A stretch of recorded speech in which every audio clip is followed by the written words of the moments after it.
တခါတော့ကအလွန်ဝေးလံတဲ့ဇိုက်ကန်တရားတစ်ခုမှာကြံကြာလို့ခေါ်တဲ့ကပအနည်းဆုံး6တစ်ခုရှိတဲ့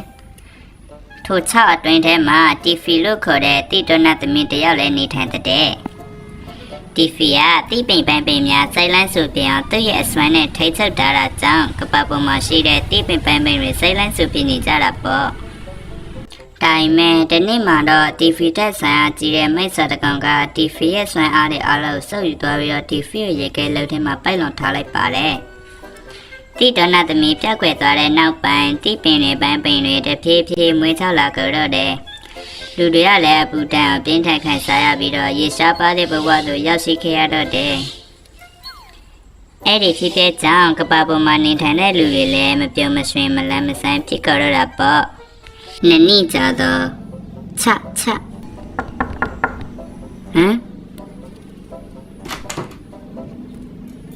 ရာသီဥတုပူတာနဲ့ငါတို့တွေကြောက်ဖြူတကူမှရေသွားချိုးကြစို့ဟုတ်တယ်သွားမယ်ဆိုလဲလိုက်မှာပေါ့ခဏစောင့်တော့တော့ပြင်ဆင်လိုက်အောင်မယ်မမြန်လို့ရောက်တော့အခါဒါဘာဖြစ်တာလဲဘာဖြစ်လို့ရေတွေခန်းချောက်သွားတာလဲမဖြစ်ဘူးရေတွေလည်းတပိပိရှားပါလာပြီပဲရေမရှိတော့ရင်ငါတို့တွေရေငတ်ပြီးတေကုန်မှာပေါ့ဘယ်လိုလုပ်ကြမလဲငါထင်တော့ငါတို့ရဲ့တိတောနသမီးတီဖီတခုဖြစ်သွားတာများလားဟုတ်လောက်မယ်သူမပြန်လာတာနဲ့နေ့တော့စီးနေပြီဆိုတော့လေငါတို့တွေဒီတိုင်းဆက်နေလို့မဖြစ်တော့ဘူးတိတောနသမီးကိုကဲတင်ရမယ်ဝါပြောစရာကောင်းပါပဲဒါကြောင့်ငါတို့ရဲ့အချိန်မဆွဲပဲမနေ့ပြန်ခီးစားထွက်မယ်ဟမ်နောက်တနေ့မနေ့ကဲဖက်သားတော့ပြီးပြီလားပြီးပါပြီငါတို့တွေဒီထဲကနေဝင်တိုက်ကန်တရားစီရောက်ပြီဟုတ်လားအမလီအလင်းရောင်ရလည်းမြင့်လို့ဆူလိုက်တာဟိုးတိုက်ကန်တရားအကျယ်ကြီးပဲဟုတ်ပါကန်တရားအကျယ်ကြီးပဲဆိုတော့တီဖီပဲမှာရှိနိုင်မလဲနော်ငါတို့တွေလျှောက်သွားလိုက်ရုပ်ပဲပါ let's go တီဖီကိုကေမင်းသူတွေရောက်လာတာပဲငါသခင်မအကြောင်းကြားရမယ်ဟာ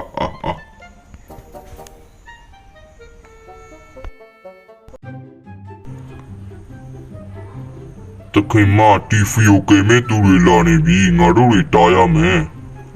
လာပါစေပေါ့ဒီရောက်မှသူတို့ငါကြောင့်ကောင်းသိစေရမယ်မစ္စတာပက်မာရောပူလိုက်တာ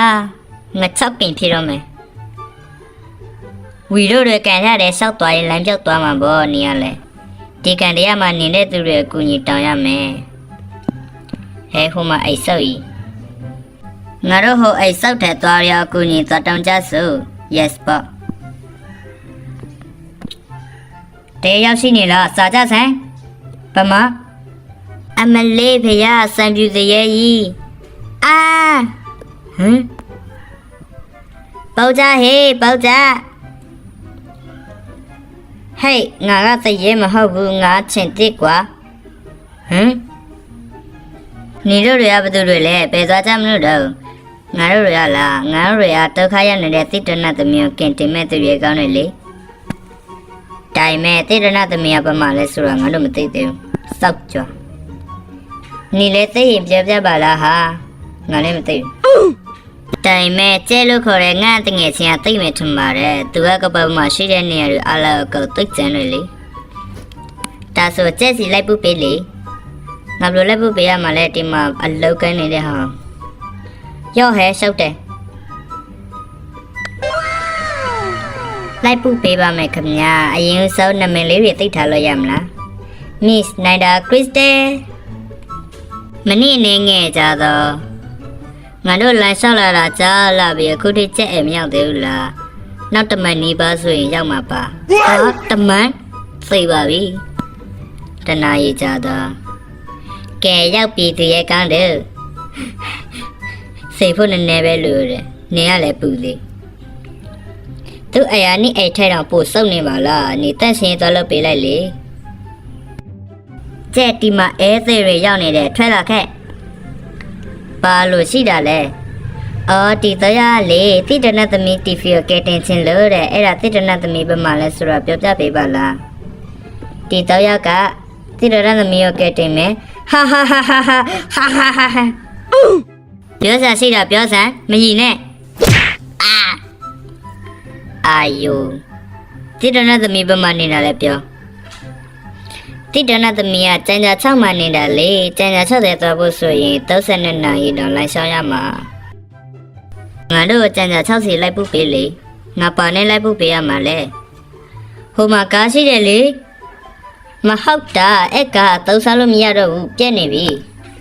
ဒါဆိုငါမီတို့မြေပုတ်ပေးလိုက်မယ်မြေပုတ်ကြည့်ပြီးမီတို့ဘာသာသွားပြီးတော့ဟုတ်ပြီလားဟွန်း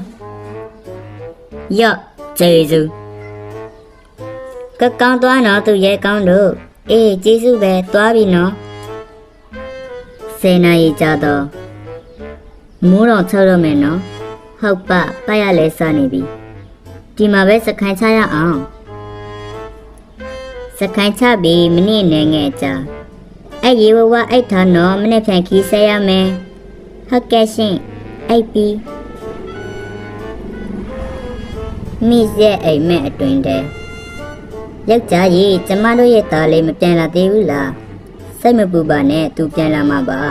ယူရမှာလဲရေးရခိုင်းချောက်ကုန်ပြီကျမတို့ဘလို့အသက်ရှင်ကြမလဲကျမတို့သားလေးကိုတည်င်းစိုးရမပေးချင်ပါဘူးကွယ်အဲ့လိုမတွေးပါနဲ့မိမရဲ့တို့ရဲ့သားလေးကတို့ကိုကဲတင်မှာပါယုံပါနော်ဟုတ်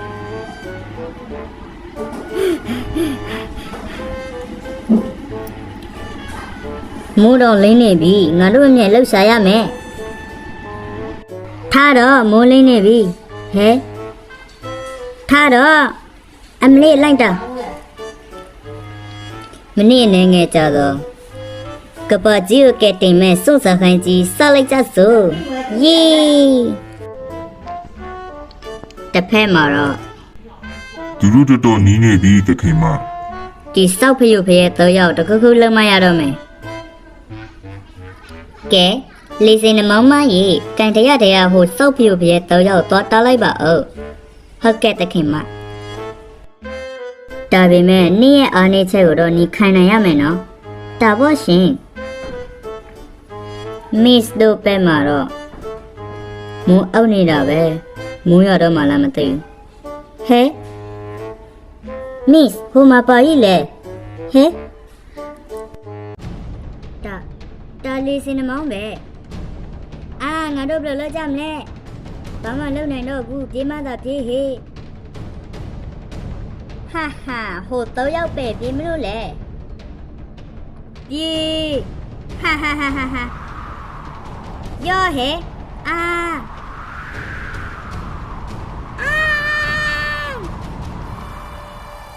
တော်ပါတော့လေးစင်မောင်းရဲ့ငါတော့ပြန်ချင်လာပြီအမေဒီစောက်စကားများတဲ့ကောင်မနာနင်ငါဝမ်းပိုင်ဝမ်းချချင်နေတာလားချစ်စေရမယ်ဟာဟာဟာဟာဟာ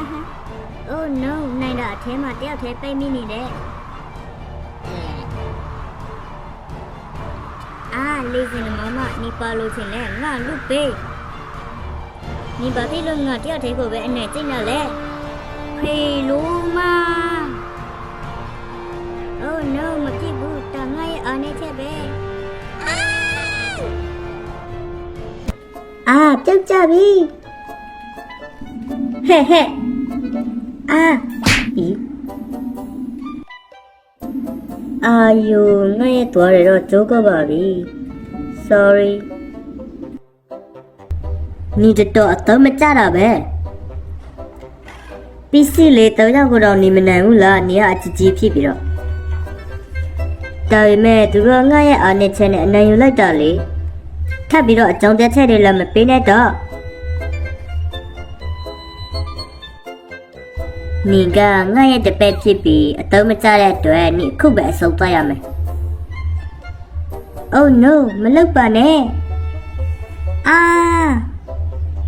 Oh my god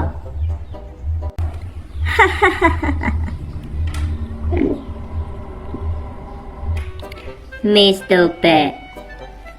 နောက်ဆိုတော့ကြံကြာ60ရောက်လာပြီမောလိုက်တာအနဲ့ကြီးပဲတော့ဒီလောက်နဲ့တာအောက်ကိုဘယ်လိုစဉ်းကြမလဲငါမှအချက်ရှိတယ် ညစ်ကြံပါလေပြောပါဦးအေးလီငါအကြံကဒီလူခဏကြာတော့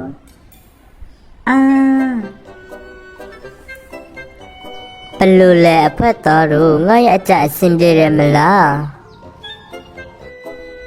မပြေဘူးဟေးမပြေဘူးတုတ်ခုံးပဲပြောမယ်မပြေဘူး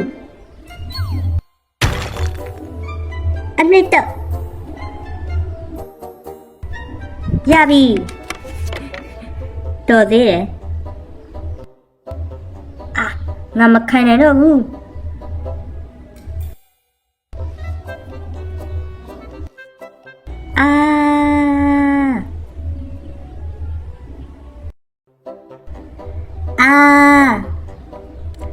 Oh my god ဒီနေ့ငါတို့ကယ်လိုက်တာပဲယေးကယ်ရမှာပေါ့မင်းတို့ကငါရဲ့တခင်မတီဖီကိုကယ်တင်မဲ့သူတွေပဲလေဒါတီဖီရဲ့ငဲ့ပဲဝေါခရစ်စတယ်တယောက်ပြောင်းနေတယ်ရောတွေးမိလားဟင်းဟေးငါဒီမလေးဟုတ်တာပဲအောက်ရောက်ရင်ကမီးတို့ပေးစားတစ်ခုရှိတယ်ဟုတ်လားအောက်ရောက်တော့ဒီကတန်ရပြင်းထန်ရထားတဲ့သူရဲ့ပစတ်တဲ့ထဲလိုက်ရင်ပြန်တက်တာသွားမှာစွမ်းအားရှိရဲ့အတီးပေါ့တိုင်းထားနော်ဟုတ်ဒါဆိုငါသွားတော့မယ်နော်ဖြစ်နိုင်ရင်တော့ငါမီးတို့အကူညီချင်တယ်ဒါပေမဲ့ဟိုမိတ်ဆာမကူတဲ့ငါမဝင်လို့မရတာဟိုမိတ်ဆာမဘာလောက်ထားတာလို့ဟိုမိတ်ဆာမငါဝင်လို့မရအောင်သူ့ရဲ့အစွမ်းနဲ့ကာယံထားတယ်လေအဲ့အကောရငါထိလိုက်ရင်အေးချမ်းမိသွားမှာငါတီဖီရဲ့အစွမ်းနဲ့ဖန်တီးထားတဲ့ငဲ့ဆိုတော့ဝင်လို့မရဘူးမင်းတို့ကတော့ဝင်လို့ရတယ်ဟုတ်လားတော်ရင်တော့အားလုံးပဲကန်ကောင်းပါစေဘိုင်အောက်ထိပ်ပူပြီးလို့ကျေးဇူးပါနော်ရပါတယ်ဒါမိတ်ဆာမနေတဲ့ကွမလားဟုတ်တယ် Let's go ဟောကြောက်စရာကြီးဟာဟုတ်ပါအမလီဟာကူကဘာဖြစ်လို့ရုတ်တရက်ကြီးစောသွားတာလဲငါတို့လမ်းများမားလာလည်းမသိဘူးငါတို့ဒီထိတ်တောင်ရောက်လာပြီအစုပ်ပေးလို့မဖြစ်ဘူးနောက်ထပ်အပေါက်တစ်ခုရှာကြမယ်ဟုတ်တယ်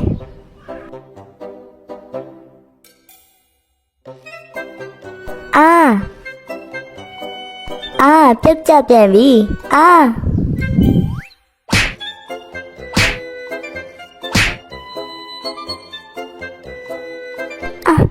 ငါရဲ့လက်ဥလေးတော့ကွဲပါပြီထင်တယ်အဆင်ပြေရလားဝေါဟိုမှာတိတ်တာတလုံးပဲဝေါ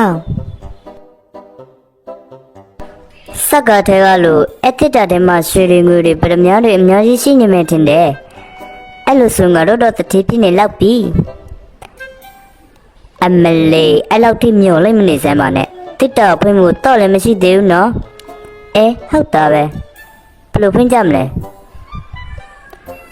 လက်သေးနဲ့ကလော်လို့ရတယ်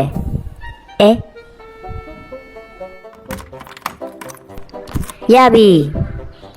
အထဲမှာပါရှိမလဲသိချင်လာပြီရွှေတွေငွေတွေဖြစ်ပါစေ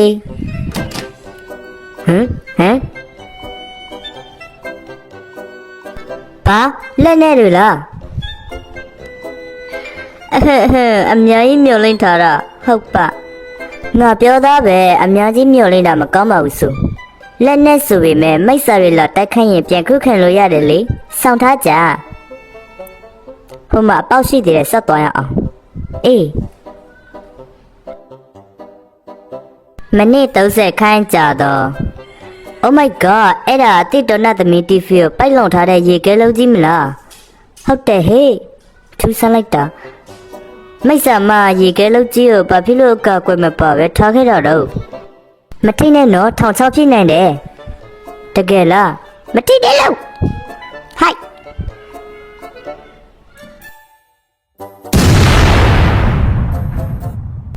မနေ့နဲ့ငယ်ကြတော့ငါပဲရောက်ပြန်တော့လဲ ငါတို့ရောက်နေတာက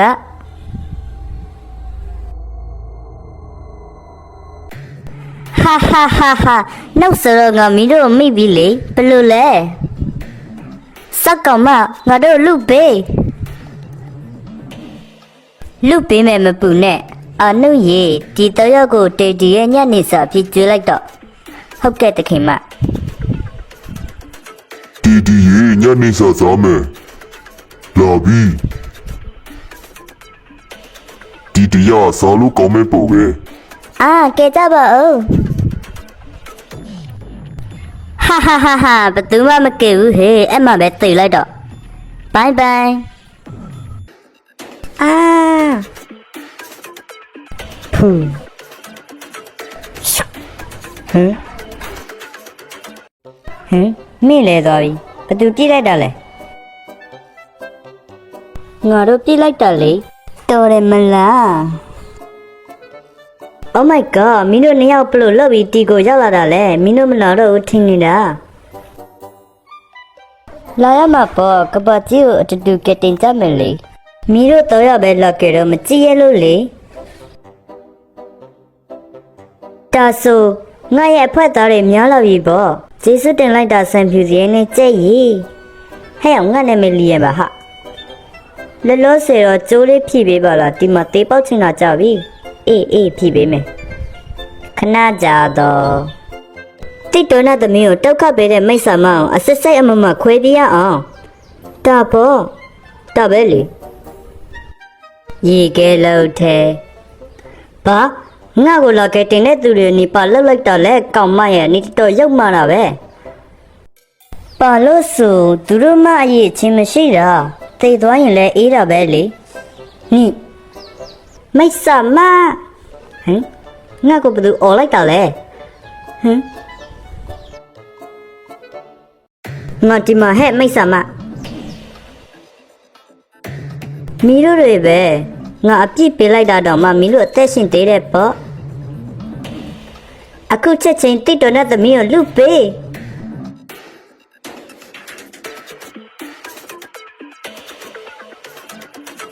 အမေလွယ်လွယ်လေးနဲ့လူပေးမယ်ထင်နေတာလားငါရဲ့လိန်တို့အကောင်9000နဲ့အရင်တိုက်ပါဦး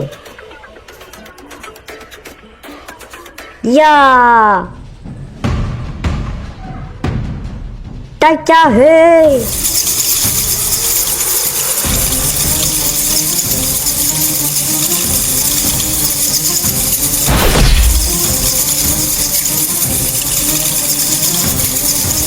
ညကွာ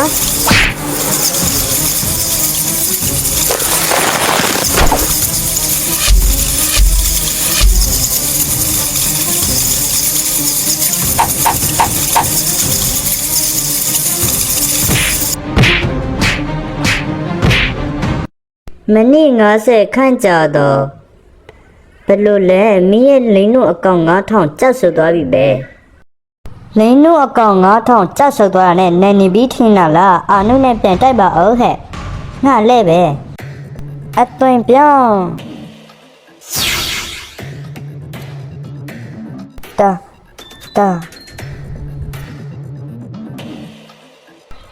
သူနဲ့ကြည်ဖြစ်အောင်ပြောင်းလိုက်တာပဲ 哈，哎，欧巴了，你别看我酸，哟，这等等爆炸嘿！啊 ，Kristen，我唔要得請我吧哦，把窿窿咧，都一面路ပြရမယ် ，good。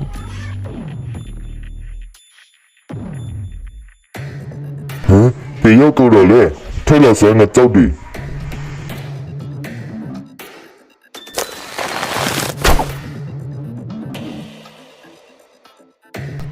啊，我一面路不都进来的嘞？这个米都飞不了咩？啊，不要米比卡梦酸，哟。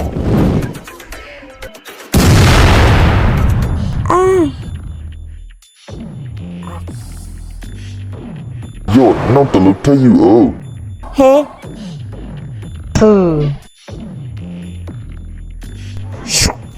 အာငါရဲ့မျက်လုံးဘာမှမရတော့ဘူး Miss Freedom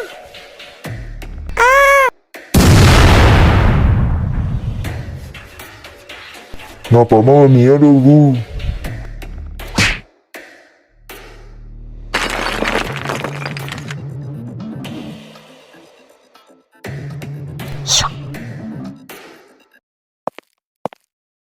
မီတို့ကငါထင်ထားတာတဲ့ပိုတန်မာနေတာပဲ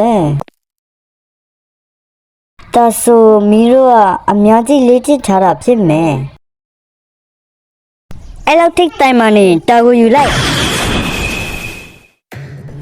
အာဟင်နိုင်ကြဟာဟာဟာဟာဟာ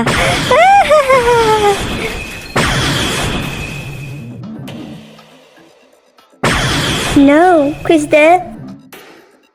No. Oh no.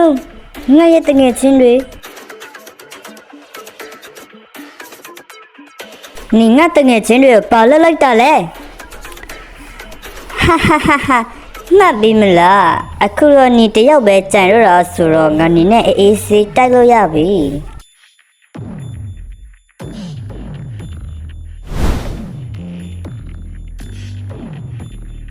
ယာအာ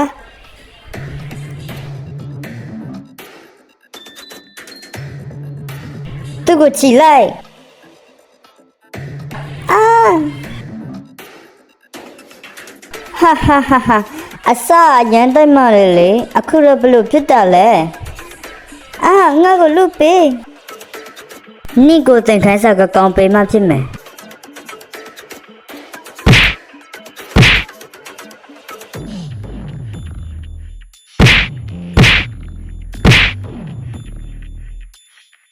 哈哈哈哈哈哈哈！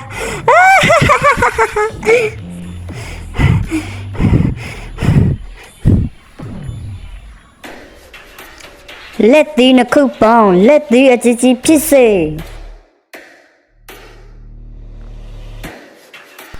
ဟမ်ထိုးတော့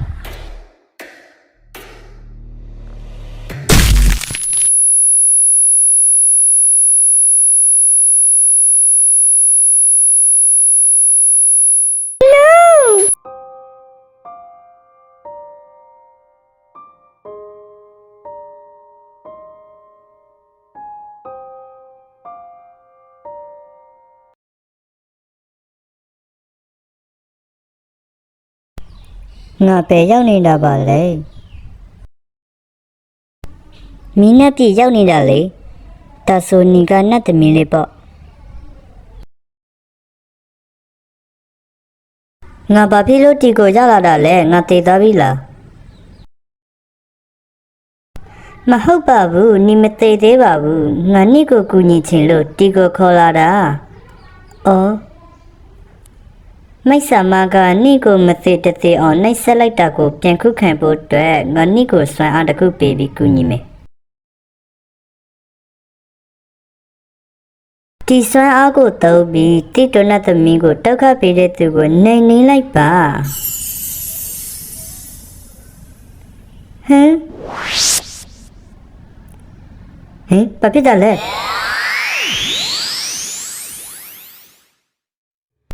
Oh my god.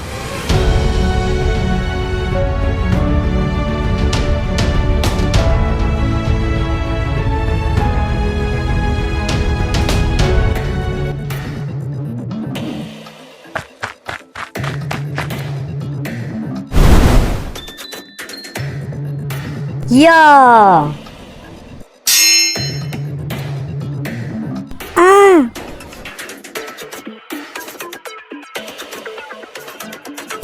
Tu go pie.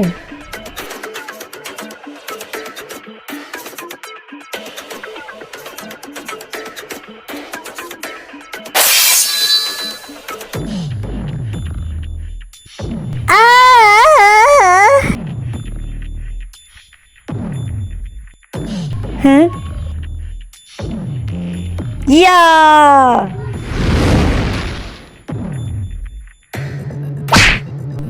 တေးပါပြီ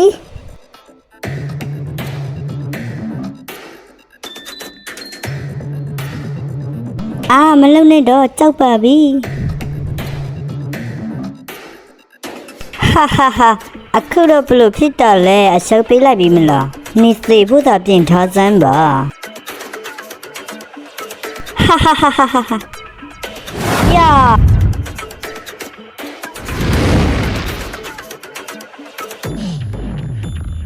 No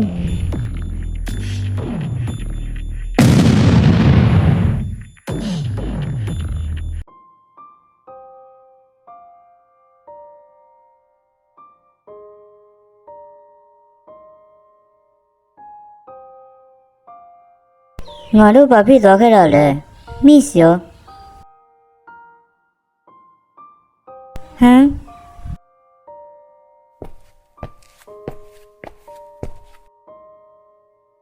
Hey guys, I'm here. မင်းအသက်ရှင်သေးတာလားမင်းတို့နဲ့ပြန်တွေ့ရတာကောင်းလိုက်တာကွာဘယ်လိုလဲအရင်လိုစွန့်စားခန်းတွေတိုက်ပွဲတွေရှိသေးလားမရှိတော့ပါဘူးငါအကုတ်ဖြစ်ရှင်းလိုက်ကုန်ပြီပါ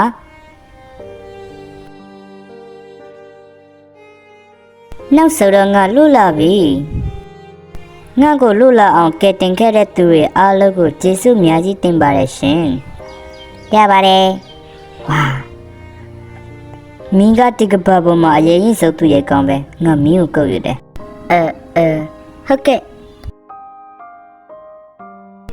ကဲအခုတော့ကပတ်ကြီးကိုပြန်ပြုတ်ပြင်ရမယ့်အချိန်ရောက်လာပြီယာဝေါ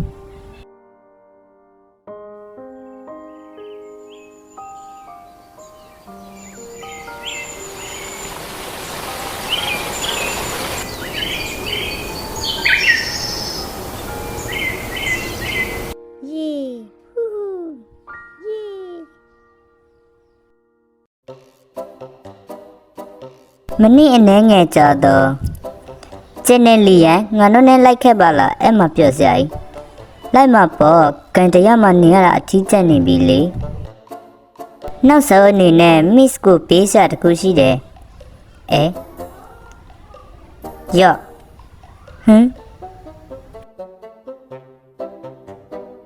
တာကြီးကပါကြီးတော့နေအခုထိစောမရသေးဘူးမလားတာကိုစောင့်ထားလိုက်ဒါနည်းအဲ့လိုအဆောရပဲဟုတ်ကဲ့ဘယ်လိုလဲနေ FA ဘဝနေကျုပ်တော့မသိလား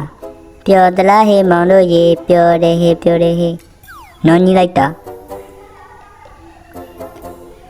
ကဲငါကြောဖို့တက်တော့ကောင်းကင်ထားနော်တိတော်နာသမီးရေပြန်တော့မယ်နော်အရာအလုံးအတွက်ကျေးဇူးပါပိုင်ရွာကိုလွမ်းနေပြီငါရောပဲယေ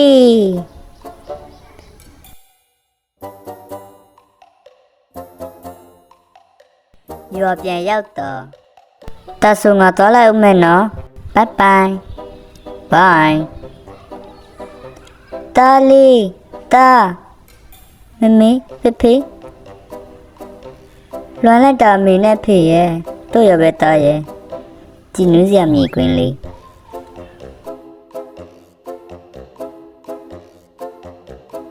အမေသားသိသွားပြီးထင်နေတာမသိပါဘူးဘာဖြစ်ကိုဒင်းလို့ဒီလားဖြစ်တယ်တော်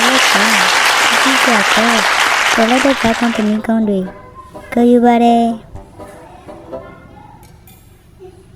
ဒီလိုနဲ့ Miss တို့အဖွဲလဲကပတ်ကြီးကိုကတင်တဲ့စုဖလာကြီးတစ်ခုရရှိလိုက်တော့တယ်နောက်တနေ့တာကြီးကဘယ်လောက်ထိစွမ်းလဲဆိုတော့စမ်းကြည့်ရအောင်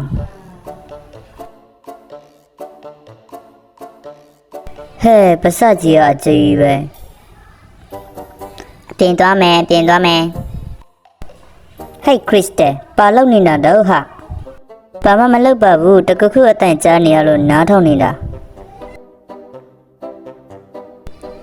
နားထောင်ကြည့်ပါဦးအေးဟုတ်တယ်နော်ငနေလောက်တဲ့အတန်လိုပဲဟဲ့ဟိုမှာမိန်းကလေးတွေအများကြီးခြေတက်လာတဲ့အတန်ကြီးဟာဟိုက်တန်ငါတောက်ထားတဲ့ဈေးကြောင်းပဲအာ sorry အများကြီးမလို့ချင်ဘူးတရားလောက်ပဲလို့ချင်တာမပြောတော့ဘူးကကမမောင်လေးအပိုင်းတိကနေအပိုင်းရှိထိကြည့်ရှုပေးတဲ့သူတွေအားလုံးကျေးဇူးတင်ပါတယ်ခုတိကတုံးလေးရတော့ပြီးသွားပါပြီနောက်ထပ်ပတ်ကတုံးလေးလောက်မလဲဆိုတော့ကိုဒီ channel ကို subscribe လုပ်ပြီးစောင့်ကြည့်ထားကြနော်